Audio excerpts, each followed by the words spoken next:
আসসালামু আলাইকুম। আজকের বিসিএস বিজ্ঞান ক্লাসে আমি শাহরিয়ার জাহান রাফি আপনাদের সকলকে স্বাগত জানাচ্ছি। আজকে আমরা 6 নাম্বার লেকচার দেখব, অর্থাৎ বিসিএস বিজ্ঞানের 6 নাম্বার লেকচারটা আজকে কমপ্লিট করব।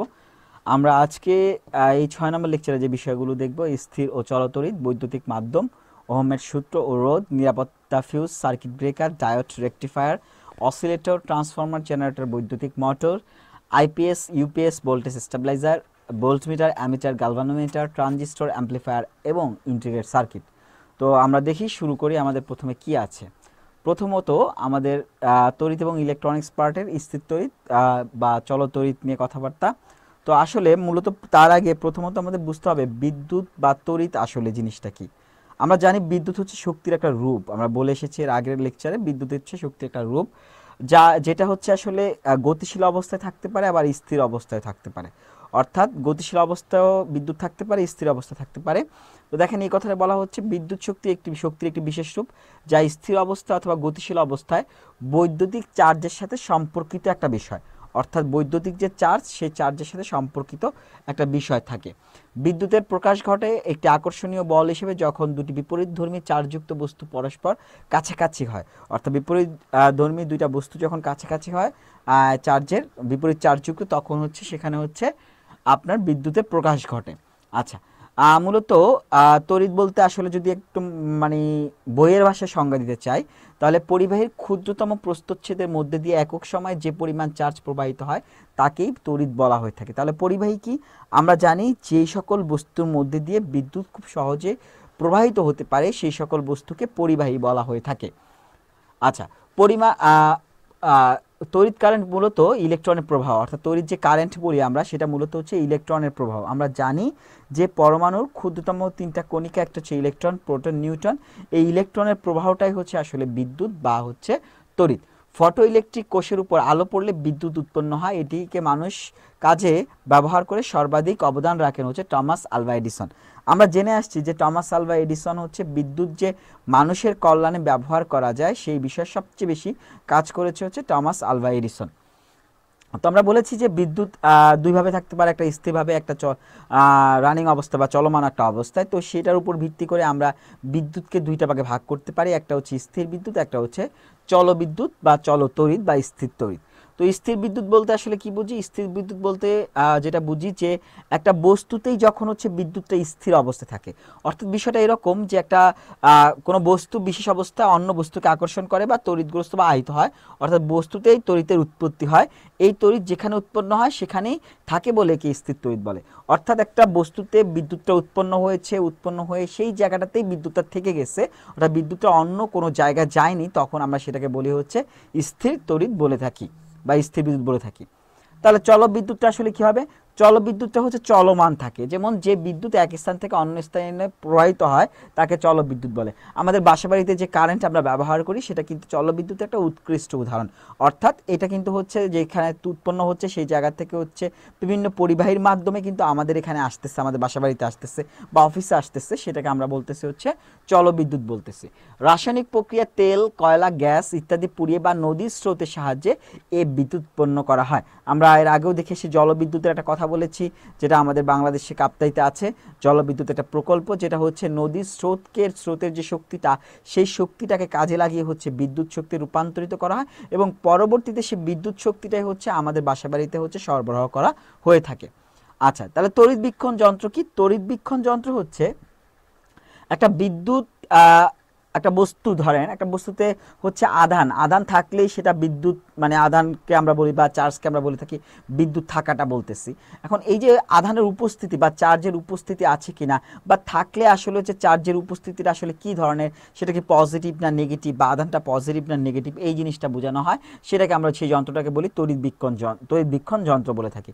তাহলে যে যন্ত্রের সাহায্যে কোনো বস্তুতে আধানের অস্তিত্ব বা প্রকৃতি নির্ণয় করা যায় তাকে তড়িৎবীক্ষণ যন্ত্র বলা হয়ে থাকে।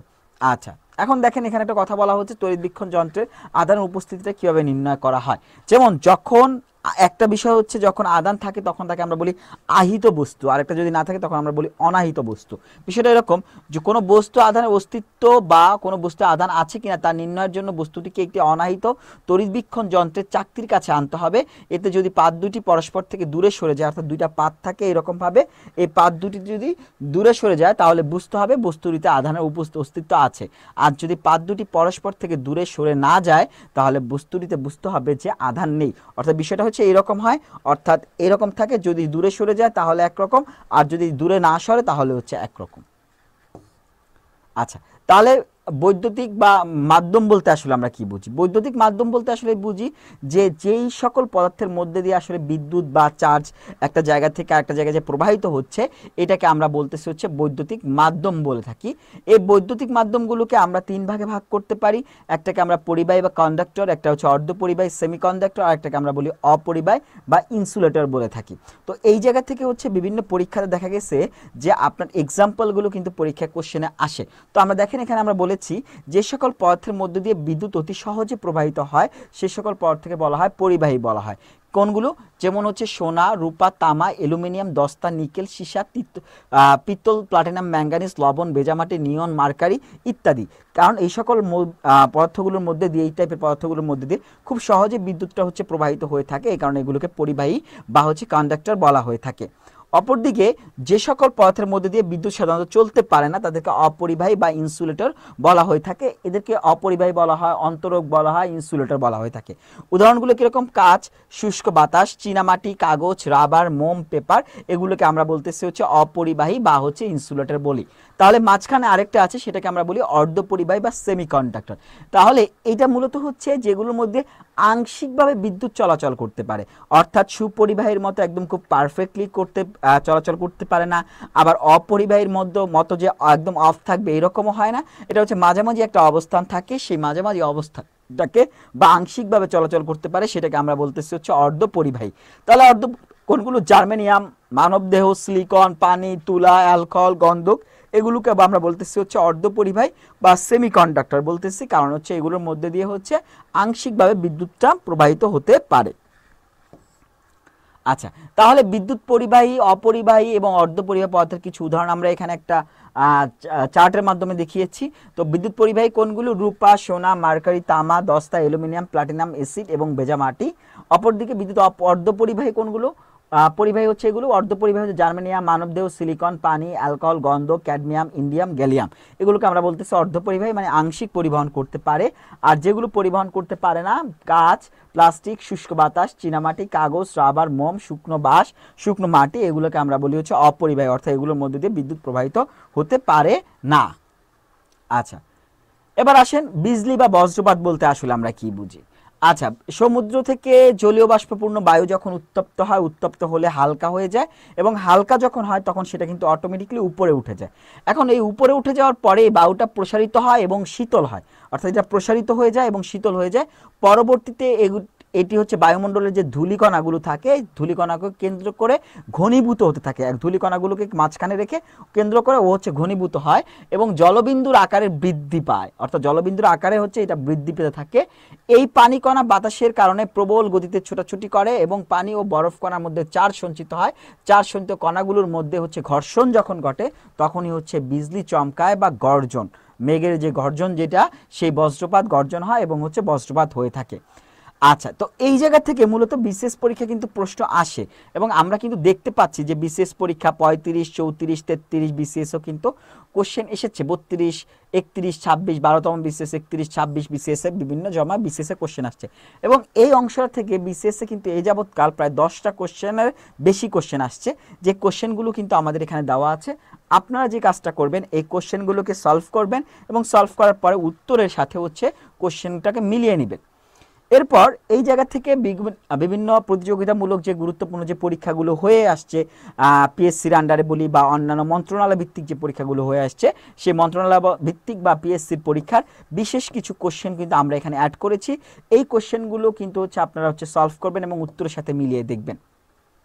ওকে, তাহলে আসেন এখন আমরা একটু দেখি বিদ্যুতের সাথে সম্পর্কিত একটা সূত্র, ওহমের সূত্র বলে একটা সূত্র আছে, যে সূত্রটাকে আমরা একটু দেখব।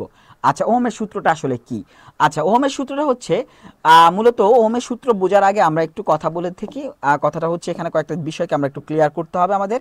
প্রথমত যে জিনিসটা সেটা হচ্ছে তাপমাত্রা অপরিবর্তিত থাকলে, দ্যাট মিনস তাপমাত্রা অপরিবর্তিত, এটা একটু মাথায় রাখবেন যে তাপমাত্রা কি হবে, অপরিবর্তিত থাকবে, তাপমাত্রা কোনো চেঞ্জ করা যাবে না।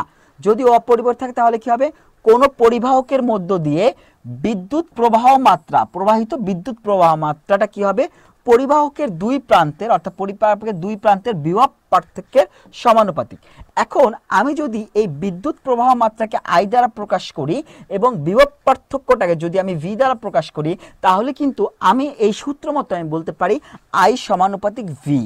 আর যেহেতু এখানে একটা সমানুপাতিক ধ্রুবক, যেটাকে দিয়ে আসলে ম্যাথমেটিক্যালি কোনো কিছু করা যায় না, সো এখানে একটা আমরা সমানুপাতিক ধ্রুবক নিয়ে আসবো।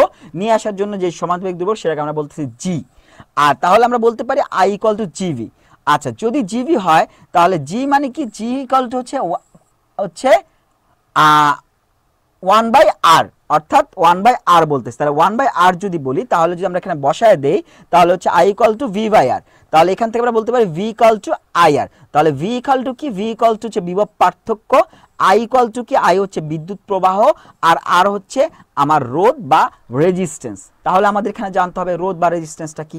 তাহলে একটু দেখেন, রোধ বলতে আসলে আমরা কি বুঝি, রোধ বা রেজিস্ট্যান্স মানে হচ্ছে বাধা প্রদান করে, অর্থাৎ বিদ্যুতের পরিবাহকগুলো যে আছে সেই পরিবাহকের একটা ধর্ম বা একটা ক্যারেক্টারিস্টিক্স আছে, যে ক্যারেক্টারিস্টিক্সের কারণে বিদ্যুৎ প্রবাহটাকে সে বিঘ্নিত করে বা বাধা প্রদান করে। এই যে ক্যারেক্টারিস্টিক্সটার কারণে সে বিদ্যুৎ প্রবাহটা বাধাপ্রাপ্ত হচ্ছে, সেইটাকে আমরা বলতেছি হচ্ছে রোধ। তাহলে দেখেন তো, পরিবাহকের যে ধর্মের জন্য তড়িৎ প্রবাহ বিঘ্নিত হয়ে থাকে তাকেই বলা হয় রোধ বলা হয়ে থাকে। একে হচ্ছে আর দ্বারা প্রকাশ করা হয়ে থাকে, একে আর দ্বারা প্রকাশ করা হয়। আচ্ছা, এই পরিবাহকের রোধটা আবার দুই রকমের হয়, একটা অভ্যন্তরীণ রোধ, একটা বাহিরের থেকে আমরা একটা রোধ আমরা দিয়ে দেই, এক্সটার্নাল ভাবে দিয়ে দেই, এটা বিভিন্ন অন্য বিষয়। বাট হচ্ছে পরিবাহকের রোধ কয়েকটা বিষয়ের উপর আসলে নির্ভর করে, অর্থাৎ পরিবাহকের রোধটা আসলে কিরকম হবে এটা আসলে কয়েকটা বিষয়ের উপর নির্ভর করে। কিরকম, যেমন যে তারের দৈর্ঘ্য যত বেশি হবে তার রোধও তত বেশি হবে। দ্যাট মিনস আমরা বলতে পারি যে দৈর্ঘ্য যত বেশি রোধও তত বেশি, দৈর্ঘ্য বেশি হলে রোধ বেশি হবে, দৈর্ঘ্য কম হলে রোধ কম হবে। 2 নাম্বার, যে তারের প্রস্থচ্ছেদের ক্ষেত্রফল বেশি তার রোধ কম, অর্থাৎ প্রস্থচ্ছেদের ক্ষেত্রফল যদি বেশি হয় তাহলে রোধ কি হবে, কম হবে। তাই বলা যায় মোটা তারের রোধ কম কিন্তু তড়িৎ পরিবাহিতা বেশি, কারণ রোধ মানে কি, রোধ মানে হচ্ছে তড়িৎ প্রবাহকে বাধা প্রদান করে। চিকন তারের রোধ বেশি কিন্তু তড়িৎ পরিবাহিতাটা কম। শুকনো অবস্থায় মানুষের দেহের রোধ 50,000 ওম, ভেজা অবস্থায় হচ্ছে 10,000 ওম, মানটা মনে রাখতে হবে। আচ্ছা, এখন কিছু বিষয় আমরা জানবো, যে বিষয়গুলো নিয়ে আমরা আমাদের হচ্ছে সাধারণত আমাদের কিছু কনফিউশন থাকে। কিরকম কনফিউশন, যেমন ফ্যান আস্তে বা ঝরে ঘোরালে কি বিদ্যুৎ শক্তি সমান খরচ হয়? আমরা মনে করি যে ফ্যানটাকে যদি ভলিউমটাকে যে কমায় দেয় তাহলে মনে হয় আমাদের খরচ কম হয়, একটা ইস্যু। আচ্ছা, তারপর হচ্ছে বিদ্যুৎ শক্তি যখন দূরে পাঠাতে হয় তখন হাই ভোল্টেজ ব্যবহার করা হয়, কি কারণে এই বিষয়গুলো। তো প্রথমটা আমাদের যেটা দেখতেছি সেই জিনিসটা হচ্ছে ফ্যান যখন আস্তে বা জোরে যখন ঘোরানো হয় তখন বিদ্যুৎ শক্তি সমান খরচ হয়। যে কারণে, কারণটা কি, কারণটা হচ্ছে ফ্যানের আস্তে বা জোরে ঘোরাটা আসলে নির্ভর করে রেগুলেটরের উপর। একটা রেগুলেটর আমরা ব্যবহার করি যেটার মাধ্যমে আমরা ফ্যানকে আস্তে বা জোরে ঘোরানো হয়। রেগুলেটর হচ্ছে একটা পরিবর্তনশীল রোধ থাকে, একটা পরিবর্তনশীল রোধ থাকে।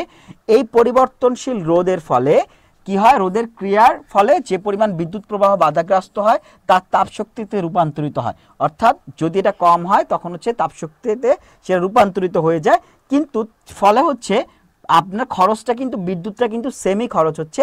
এই কারণে হচ্ছে আমরা বলতেছি ফলে মোট বিদ্যুৎ খরচ একই হয়। তার মানে আমরা বলতে পারি যে ফ্যান আমরা জোরে ঘোরান আর আস্তে ঘোরান, মানে বেশি চালান আর কম চালান, মানে স্পিডে চালান আর হচ্ছে আস্তে চালান, আপনার ফ্যানের খরচ কিন্তু একই যাবে। 1 নাম্বার।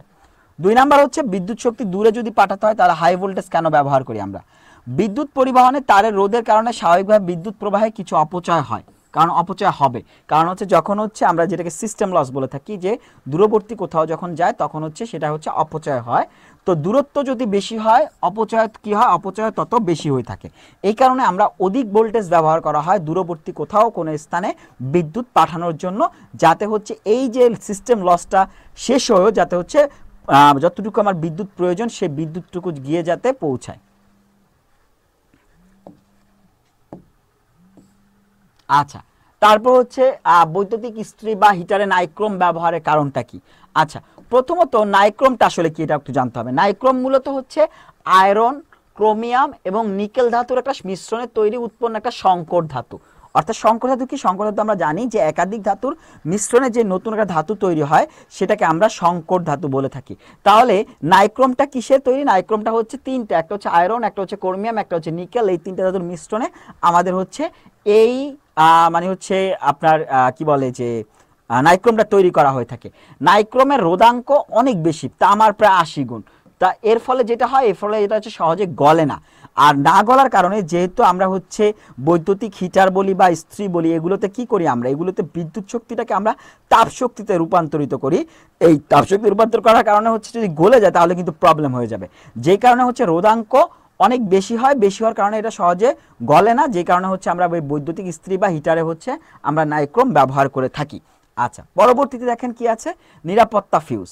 নিরাপত্তা ফিউজটা হচ্ছে মূলত কি দেখেন, আমরা বাসাবাড়িতে বিদ্যুৎ প্রবাহ যখন ব্যবহার করি, অতিরিক্ত যখন বিদ্যুৎ প্রবাহজনিত দুর্ঘটনা এড়ানোর জন্য আমরা বৈদ্যুতিক বর্তনীতে এক প্রকার নিম্ন গলনাঙ্কের সরু একটা ধাতব তার ব্যবহার করি, যেটাকে নিরাপত্তা ফিউজ বলা হয়।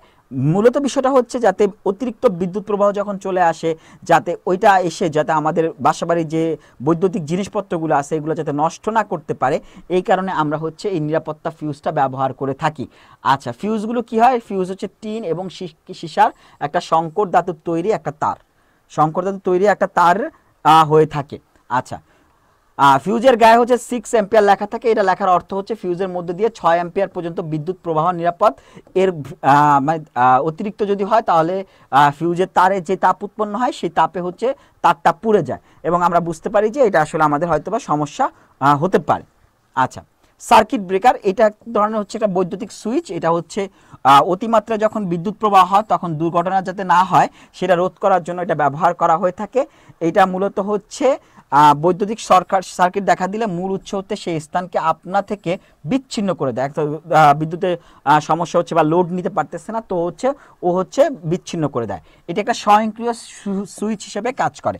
অর্থাৎ যখনই মনে করে যে এটা ক্ষতিকর হতে পারে তখনই সে এটা কি করে, অটোমেটিকলি এটা অফ করে দেয়। আর অফ করে দেওয়ার ফলে বিদ্যুৎ প্রবাহটা বন্ধ হয়ে যায় এবং আমাদের যে বৈদ্যুতিক যন্ত্রপাতিগুলো থাকে সেই যন্ত্রপাতিগুলো নিরাপদ থাকে। আচ্ছা, সিস্টেম লস। সিস্টেম লস বিষয়টা হচ্ছে এরকম যে যখন তড়িৎ উৎপাদন করা হয় এবং সরবরাহ করা হয় তখন হচ্ছে যে বিদ্যুতের একটা অপচয় হয়, এই অপচয়টাকে আমরা বলতেছি হচ্ছে সিস্টেম লস। যে পরিমাণ তড়িৎ উৎপাদন কেন্দ্র তৈরি করা হয় তার পুরোটা গ্রাহক পর্যায়ে এসে আসলে পৌঁছে না। সাধারণত দেখা যায় তড়িৎ সরবরাহ পয়েন্ট থেকে গ্রাহকের কাছে পৌঁছানোর ওর জন্য তড়িৎ লাইন টানা হয়। এক্ষেত্রে গ্রাহকের বাড়ির ভিতর মিটার থাকে, কিন্তু দেখা যায় মিটারে পৌঁছার পূর্বে ওই লাইন থেকে অবৈধভাবে অন্য কোনো লাইনে টেনে তড়িৎ নিয়ে অন্য কেউ ব্যবহার করছে, যার কোনো হিসাব মিটারে ওঠে না। এখানে উৎপন্ন তড়িৎ এবং ব্যবহৃত বিদ্যুতের গড়মিল দেখা যায়। এটাকে আমরা বলতেছি হচ্ছে সিস্টেম লস বলতেছি।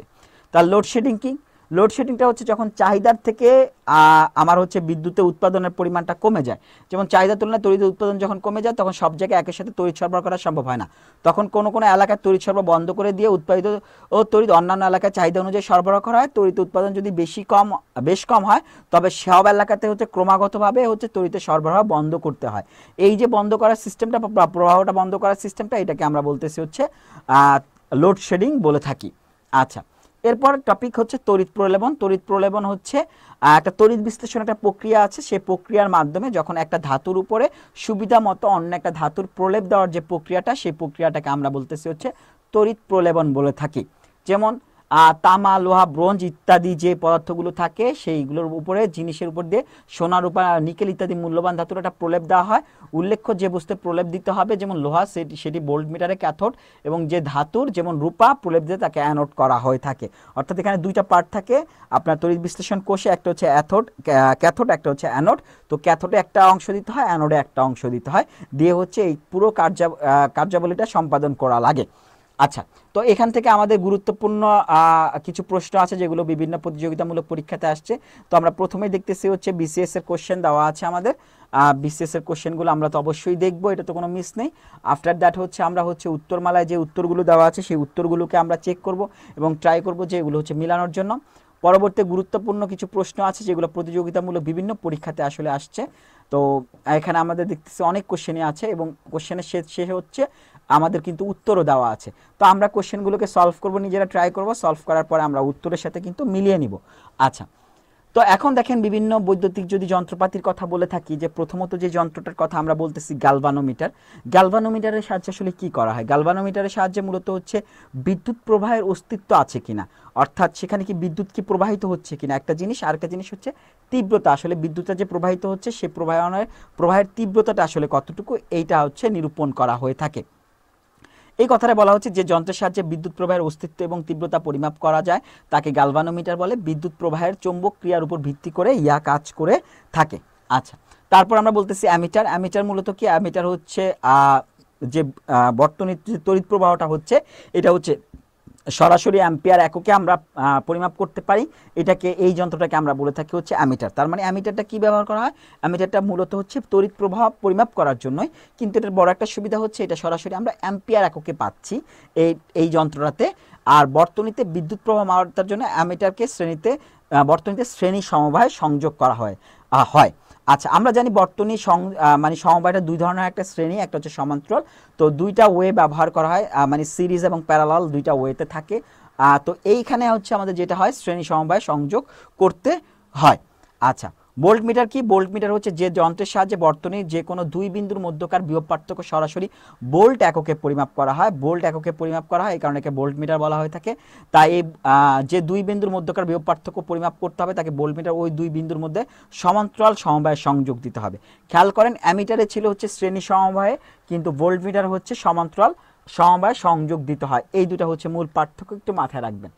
আচ্ছা, পরে বৈদ্যুতিক মোটর। বৈদ্যুতিক মোটরটা হচ্ছে একটা তড়িৎ যন্ত্র। মূলত এই তড়িৎ যন্ত্রটা যে কাজটা করে, তড়িৎ শক্তিকে আসলে মূলত হচ্ছে যান্ত্রিক শক্তিতে আসলে রূপান্তরিত করে। যেমন বলতে পারেন বৈদ্যুতিক পাখা বলতে পারেন, আমরা পানির যে পাম্প ব্যবহার করে থাকি সেই পাম্প বলতে পারেন, বা রোলিং মিল বলতে পারেন, এগুলোকে আমরা বৈদ্যুতিক মোটর বলে থাকি। আচ্ছা, অন্য ক্ষেত্রে জেনারেটরটা মূলত হচ্ছে যান্ত্রিক শক্তিকে তড়িৎ শক্তিতে রূপান্তর করে। খেয়াল করেন দুইটা পার্থক্যটা, বৈদ্যুতিক মোটর কি করে? তড়িৎ শক্তিকে যান্ত্রিক শক্তিতে রূপান্তর করে, কিন্তু জেনারেটর কি করে? যান্ত্রিক শক্তিকে তড়িৎ শক্তিতে রূপান্তরিত করে, তাকে জেনারেটর বা ডায়নামো বলা হয়ে থাকে। এর মূল কাজ বিদ্যুৎ উৎপাদন করা। জেনারেটর শক্তি নির্ভর করে আর্মেচারের চুম্বক ক্ষেত্রের শক্তির উপর, তারের পাক সংখ্যার উপর এবং ঘূর্ণনের উপর। আচ্ছা, কয়েলের পাঁচ সংখ্যা বৃদ্ধি করে জেনারেটর উৎপাদিত কারেন্ট বৃদ্ধি করা যায়। তাহলে জেনারেটর কারেন্ট বৃদ্ধি করা যায় কিভাবে? জেনারেটর কারেন্ট বৃদ্ধি করা যায় মূলত হচ্ছে আপনার কয়েলের প্যাচ সংখ্যা বৃদ্ধি করে। তাড়িত চৌম্বক আবেশের উপর ভিত্তি করে এই যন্ত্রের মূলনীতি প্রতিষ্ঠিত। তাহলে জেনারেটরের মূলনীতিটা কি? জেনারেটরের মূলনীতি হচ্ছে তাড়িত চৌম্বক আবেশ এর উপর ভিত্তি করে এই যন্ত্রের মূলনীতি প্রতিষ্ঠিত। ডিসি জেনারেটরে কমিউটেটর থাকে। তাহলে কোন জেনারেটরে কমিউটেটর থাকে? ডিসি জেনারেটরে কমিউটেটর থাকে। আচ্ছা, এরপর যে যন্ত্রটাকে নিয়ে আমরা কথা বলবো সেটা হচ্ছে ভোল্টেজ স্টেবিলাইজার। আমরা মূলত হচ্ছে ফ্রিজের ক্ষেত্রে হচ্ছে ফ্রিজ ব্যবহার করার ক্ষেত্রে, আমরা হচ্ছে ওয়াশিং মেশিন ব্যবহার ক্ষেত্রে এই ভোল্টেজ স্টেবিলাইজারটা বেশি ব্যবহার করতে দেখা যায়। এটা হচ্ছে এক ধরনের ইলেকট্রনিক ডিভাইস যেটা হচ্ছে আসলে বৈদ্যুতিক ভোল্টেজের পরিবর্তনকে বাধা প্রদান করে। অর্থাৎ যদি হঠাৎ করে ভোল্টেজের উঠানামা হয় তখন সে হচ্ছে প্রবাহটাকে ঠিক রাখে, ফলে মূল্যবান যে যন্ত্রটা থাকে সেই যন্ত্রটা হচ্ছে ক্ষতির হাত থেকে রক্ষা পেয়ে থাকে। আচ্ছা, তারপর হচ্ছে ইউপিএস এর পুনরূপ হচ্ছে আনইন্টারপ্রেটেড পাওয়ার সাপ্লাই।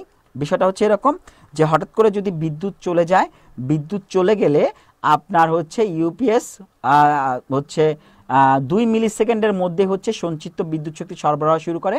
ফলে হচ্ছে বিদ্যুৎ বিভ্রাটের ফলে ব্যবহারকারী তাৎক্ষণিক যে প্রভাবটা থাকে সেই তাৎক্ষণিক প্রভাবটা সে সহজে এড়াতে পারে, যাতে মহামূল্যবান ডেটা এবং সম্পদ রক্ষা পায়। কম্পিউটারের ক্ষেত্রে আমরা বেশিরভাগ ক্ষেত্রে ইউপিএস ব্যবহার করি, যাতে হচ্ছে কারেন্ট চলে গেল যাতে আমরা ওই জিনিসগুলোকে সেভ করে আফটার দ্যাট ওটাকে বন্ধ করতে পারি। এটা সাধারণত 15 থেকে 20 মিনিটে হচ্ছে আপনার ইউপিএস ব্যাকআপ দিয়ে থাকে। কোনো কোনো ক্ষেত্রে এটা 1 ঘন্টা দেয়, এটা ডিপেন্ড করে আসলে ইউপিএস এর অবস্থার উপরে। আরেকটা হচ্ছে আইপিএস। আইপিএস হচ্ছে ইনস্ট্যান্ট পাওয়ার সাপ্লাই, যা মূলত একটা পাওয়ার স্টোরেজ হিসেবে কাজ করে। এবং আইপিএসগুলো মূলত হচ্ছে যে বেশি সময় ধরে, ইউপিএস যেমন 15 থেকে 20 মিনিট বা আধা ঘন্টা বা 1 ঘন্টা সাপোর্ট দিয়ে থাকে, আইপিএস হচ্ছে বেশি সময় ধরে যদি আপনার বিদ্যুৎ প্রবাহ প্রয়োজন হয়ে থাকে তখন মূলত আমরা আইপিএস ব্যবহার করে থাকি, এবং সেই জায়গাগুলোতে আইপিএস ব্যবহার করা হয়ে থাকে। আচ্ছা, এরপর যেটা কথা বলবো আমরা সেটা হচ্ছে ট্রান্সফরমার। ট্রান্সফরমার বলতে আসলে আমরা কি বুঝি? ট্রান্সফরমার হচ্ছে যে যন্ত্রের সাহায্যে উচ্চ বিভবকে নিম্ন বিভবে এবং নিম্ন বিভবকে উচ্চ বিভবে রূপান্তর করা হয়। অর্থাৎ আমরা জানি তড়িৎ যে বিভব যেটাকে বলে থাকি, যে উচ্চ বিভব একটা থাকে, আরেকটা থাকে হচ্ছে নিম্ন বিভব। তো উচ্চ বিভবকে নিম্ন বিভবে এবং নিম্ন বিভবকে যে উচ্চ বিভবে রূপান্তর করা হয় যে যন্ত্রটির সাহায্যে, সেই যন্ত্রটাকে আমরা বলি হচ্ছে ট্রান্সফর্মার বলে থাকি। এবং তারিত চৌম্বক আবেশের উপর ভিত্তি করে যন্ত্রটা তৈরি করা হয়। এই যন্ত্রে একটি কয়েলে তড়িৎ প্রবাহ পরিবর্তন করে অন্য একটি কয়েলে আবিষ্ট তড়িৎচালক শক্তি বা তড়িৎ উৎপাদন করা হয়ে থাকে। তাহলে ট্রান্সফর্মার আসলে কয় ধরনের? ট্রান্সফর্মার মূলত দুই ধরনের, একটা আমরা বলি উচ্চধাপী আর একটাকে আমরা বলি হচ্ছে নিম্নধাপী। উচ্চধাপী ট্রান্সফর্মার বলতে আসলে যেটা বোঝানো হয় সেটা হচ্ছে অল্প বিভবের অধিক তড়িৎ প্রবাহকে অধিক বিভবের অল্প তড়িৎ প্রবাহে রূপান্তরিত করে হচ্ছে উচ্চধাপী ট্রান্সফর্মার। আর দূর দূরান্তে তড়িৎ প্রেরণের জন্য ব্যবহৃত হয়ে থাকে এই ট্রান্সফর্মারটি। আচ্ছা, তার মানে হচ্ছে তাহলে হচ্ছে নিম্নধাপী কোনটা? অধিক বিভবের অল্প তড়িৎ প্রবাহকে অল্প বিভবের অধিক তড়িৎ প্রবাহে রূপান্তরিত করে। নিম্ন ভোল্টেজ ব্যবহারকারী যন্ত্রপাতি যেমন রেডিও, টেলিভিশন, ট্যাপ রেকর্ডার ইত্যাদিতে মূলত হচ্ছে এই নিম্নধাপী ট্রান্সফর্মারগুলো ব্যবহার করা হয়ে থাকে। উচ্চধাপী ট্রান্সফর্মার মুখ্য কুণ্ডলীর চেয়ে গৌণ কুণ্ডলীতে পাক সংখ্যা বেশি থাকে। এটা মনে রাখবেন যে একটা কুণ্ডলী থাকে, এই কুণ্ডলীর যে সংখ্যাটা হয় সেই সংখ্যাটা দুই ধরনের হয়, একটা হচ্ছে মুখ্য কুণ্ডলী, একটাকে আমরা বলে থাকি হচ্ছে গৌণ কুণ্ডলী বলে থাকি। আচ্ছা, ডায়োড। ডায়োড হচ্ছে একটা দুই প্রান্ত বিশিষ্ট ইলেকট্রনিক উপাদান যার রোধ শূন্য থাকে বা শূন্যের কাছাকাছি হয়, হয় শূন্য বা শূন্যের কাছাকাছি। এটি একটি পি টাইপ অর্ধপরিবাহক এবং একটি এন টাইপ অর্ধপরিবাহকের পাশাপাশি স্পর্শ বা জোড়া লাগিয়ে হচ্ছে একটা পিএন জাংশন ডায়োড তৈরি করা হয়ে থাকে। পিএন জাংশন ডায়োড পর্যাবৃত্ত যে তড়িৎ প্রবাহ থাকে, অর্থাৎ পর্যাবৃত্ত মানে আমরা তরঙ্গ যখন বলেছিলাম, আমরা পর্যাবৃত্ত সম্পর্কে ডিটেলস শুনেছিলাম যে পর্যাবৃত্ত তড়িৎ প্রবাহকে একদিকে প্রবাহিত করে, তাই এর নাম অর্ধপরিবাহক রেকটিফায়ার। এটি তড়িৎ প্রবাহকে একমুখীকরণে ব্যবহার করা হয়ে থাকে, অর্থাৎ যে কোনো একমুখীকরণে এটা ব্যবহার করা হয়ে থাকে। আচ্ছা, ডায়োড সবচেয়ে বেশি ব্যবহৃত হয় হচ্ছে রেকটিফায়ার হিসেবে, সবচেয়ে বেশি ব্যবহার করা হয়। তাহলে রেকটিফায়ার কি? তাহলে আমরা জানতে হবে রেকটিফায়ার কি। রেকটিফায়ার হচ্ছে এসি প্রবাহকে ডিসি প্রবাহে রূপান্তর করে, অর্থাৎ পরিবর্তী প্রবাহকে আমার হচ্ছে মানে একমুখী প্রবাহতে রূপান্তর করে, যেটা যে যন্ত্রটা, সেই যন্ত্রটাকে আমরা বলি হচ্ছে রেকটিফায়ার বলে থাকি। রেকটিফায়ারে হিসেবে বর্তনীতে এক বা একাধিক যে ডায়োডের কথা আমরা বলেছি, সেই ডায়োড কিন্তু ব্যবহার করা হয় করে অর্ধ যে তরঙ্গগুলো থাকে, সেই অর্ধ তরঙ্গগুলো পূর্ণ তরঙ্গকে একমুখী, অর্ধ তরঙ্গ বা পূর্ণ তরঙ্গগুলো যেগুলো থাকে সেগুলোকে একমুখী করা হয়, একমুখী প্রবাহে রূপান্তরিত করা হয়ে থাকে।